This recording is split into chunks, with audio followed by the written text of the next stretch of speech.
এতবার নিষেধ করার পরও সিগারেটটা ছাড়তে পারলো না।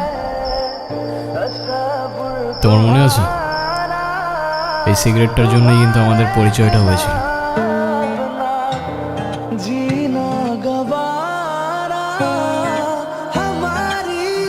এই যে রাস্তা ধরে যে এভাবে সিগারেট খাচ্ছেন, আপনার কি লজ্জা শরম কিছু নাই? আবার বেহার মতো সেই দিয়ে অন্যের মুখের দিক মারছেন। আপনার জন্য যার ফুসফুসটা নষ্ট হলো সে দায়ভার কে নেবে? আরে আপা, এইটুক দোয়া যদি আপনার ফুসফুস নষ্ট হয় তাহলে আমার বন্ধু তো ফুসফুসই নাই। আপনার বন্ধুর তো ফুসফুস কিডনি কিছুই নাই, থাকলে কি এত বড় কাজ করার পর এইভাবে বসে থাকতে পারতো? তো এখন কি করতে হবে? সরি বলেন, এটা আবার আমাকে বলে দিতে হবে?